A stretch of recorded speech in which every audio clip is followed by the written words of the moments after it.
Welcome! This video was inspired by Jess Carp. In her recent videos, she drew some random flowers with different colored pens, and I decided to give it a try. The pens I use were Zebra Doodlers and Pentel Energel. I've never used these brands of pens before. I like the Sharpie roller pens, but wanted to get more color variety, so I tried out these two different brands.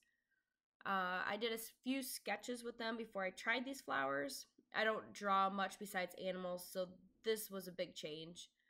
I found some reference photos on Pinterest, just looking at random flowers, finding some that I thought were pretty. I sketched them out in pencil.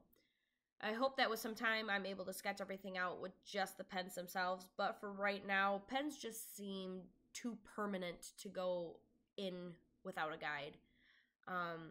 As for the pens, the Zebra Doodlers were okay. They had 50 different colors to choose from, and I must say the glitter pens that they have in this pack are amazing. The ink takes a while to dry, so they're easily smudged, and they also have thicker lines than what I prefer.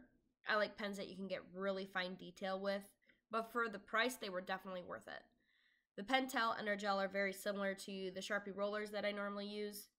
I didn't get a large color pack because the Zebra Doodlers came with so many, but I wanted something I was able to fall back on if I needed to.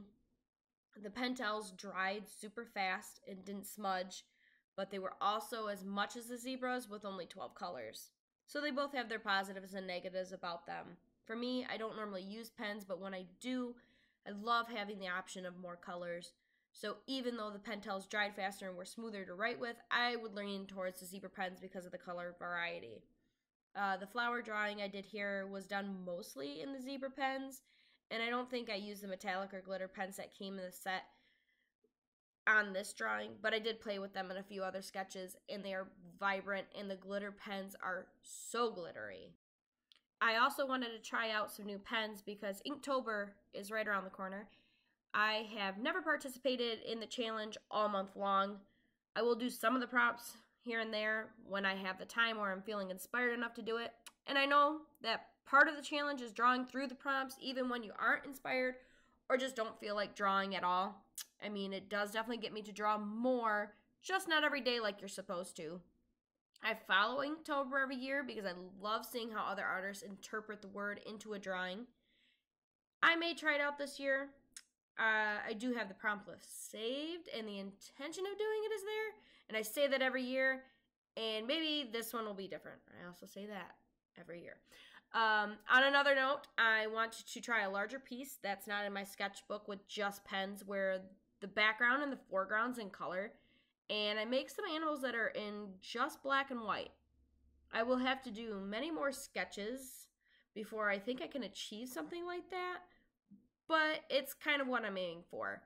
I did the head of a peacock in black and white last year in this same sketchbook. I think I would have added color around it. The peacock would have stood out more from the white background on the page. So something like that may be in the future. Let me know if that's something you'd like to see. These purple flowers were my least favorite of the page. They just didn't turn out how I wanted them to, and I struggled to make them look good. I just gave up near the end. I don't know if it was the color throwing them off or if I just didn't like them in general. I do like how the flowers overlap one another, and I wish I would have overlapped them a little bit more and added in some smaller flowers to fill in the empty spaces between the big flowers. Getting the composition to look right is harder than it seems. I will notice those smaller things after the picture is done or close to being done, and at that point there isn't much I can do about it. I need to make a sketch, then step away and come back. Sometimes that break is what your eyes need in order to find what is wrong with the composition. But again, this is a sketchbook. It's about learning, and it doesn't need to be a finished piece of art. I do see people whose sketchbooks are pieces of art, and they are beautiful. I may aim to have a beautiful sketchbook at some point in my life, but for now, I see them as a place to play around in and experiment. Overall, I like the flower variety, and the texture of this last flower was my favorite.